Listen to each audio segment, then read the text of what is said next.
Now, what I'm about to say is really, really important, and I want everyone to pay close attention. Like, you guys need to really pay close attention to what I'm about to say. Like, when I finish saying this, you'll be like, wow, is this really happening? And what is annoying is that the news media is not even giving this enough coverage, which is annoying. Like, why won't they cover this enough? This is happening, and they've not repeated it well enough for everyone to hear. And when I say it now, you are going to be so shocked to your bones. So buckle up, because this is big news. It is. Do you know, guys, do you know that democracy in America is under serious threat? Yes, for a long time now, it has been in the intensive care unit, and that threat has intensified and become more deadly since Elon Musk bought Twitter. Now, many of you may not know this, but the science on this is clear. Every scientific literature on this matter is clear. There is no doubt about it, that a billionaire owning a social media platform or any media company whatsoever is poisonous to America's democracy. Except if that billionaire is, Mark Zuckerberg of Meta or Jeff Bezos of the Washington Post.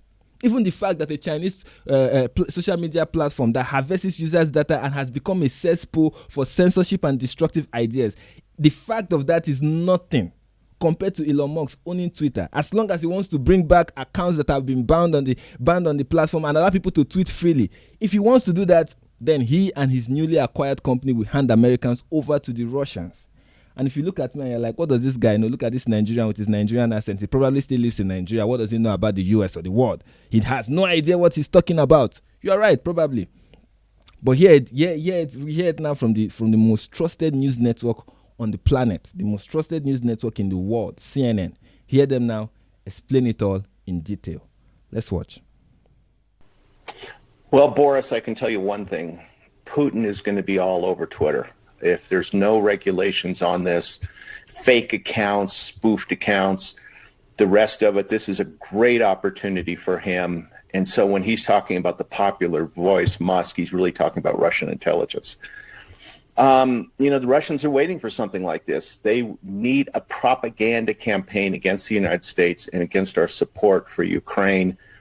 And they're going to be all over Twitter. I guarantee this, supporting the far right plans, demands to stop arming Ukraine. You just wait. So yes, you heard him. President of Russia will be all over Twitter, discouraging US citizens from supporting and financing a meaningless war in Ukraine. Even though 2 seconds on Twitter will make you know that a lot of them already think the war in Ukraine is meaninless and they should not be financing it. But when all those accounts come back, it will become hot button topic. Everyone will be talking about it. But you also have to ignore the fact that the Ayatollah of Iran is also on Twitter. Still tweeting, by the way. But no, Russia is the real danger. Even though last week, the president of Ukraine told a lie, that almost started World War III. But we should ignore that and remember that the real agent of misinformation is Russia. Right? And this man still has a lot to say. So let's keep watching. Well, that's why the pre-Musk Twitter had 7,000 people going through these accounts. You can pick them out with algorithms. You can pick them out by looking at them. You can check IPs and the rest of it, and you simply block them. And it's not right. And, this freedom of speech is just nonsense because you can't go into a movie theater and yell fire. It's against the law. And what Putin's going to do, and the Russians, is they're going to use this as a vehicle to save himself in Ukraine. And, whether it's going to work or not, I don't know. But we're going to see, as soon as these restrictions come off, we're going to see the Russians all over it, as I just said. Exactly. You heard it from the horse's mouth. Freedom of speech is just nonsense. In case you didn't hear it, I'll repeat it again. And I want you to write it down.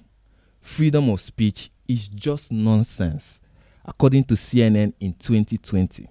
I mean, what is freedom of speech? That phrase is absolute rubbish. You don't need freedom of speech. I mean, you can't go to a crowded theater and scream fire.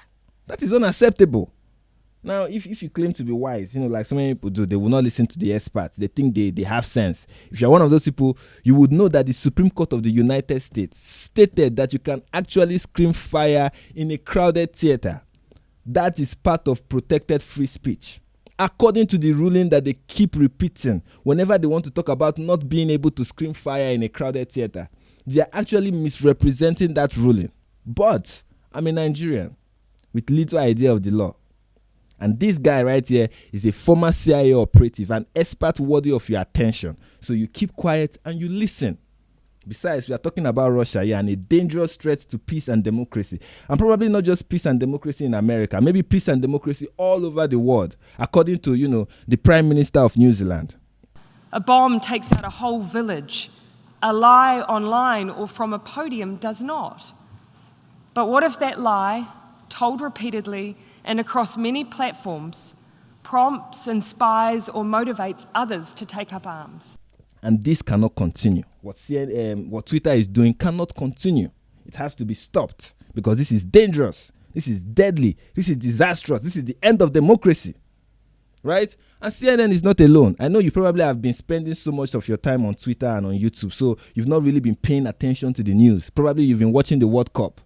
But if you have been paying attention to the news, or you are like the 3 people who still watch MSNBC, you remember how many times every anchor and expert on that channel has repeated that this new Twitter will bring America to its knees, right? And the 10 people who still take, the Washington Post seriously, and the 2 New York Times subscribers can attest to the fact that the excellent journalists at those outlets has tried, and they have tried, to warn Americans about this new Twitter. It is an undisputable consensus among the scientific community. I don't know how many times I need to repeat it. It is a fact that Twitter is now cancer. You must just chop it off like the healthy breast or penis of a confused transgender teenager. Twitter is evolving, and Twitter is evolving into a place where the info war happens. Now, the repetition of this, even though it looks like it's too much to some people, is really not enough, right? And it reminds me of something, similar that happened not too long ago, rather. It reminds me of Sinclair Broadcasting Group when they hired a single scriptwriter to write the same message for the 1 million local news channel that they operate. And I'm sure some of you have even forgotten about this, especially if you live in the US. You probably are not even aware of it if you don't live in the US. But just so we are on the same page, here's the clip. Hi, I'm Fox San Antonio's Jessica Headley. And I'm Ryan Wolf. Our greatest responsibility is to serve our Treasure Valley communities, the El Paso, Las Cruces communities, Eastern Iowa communities, Mid-Michigan communities.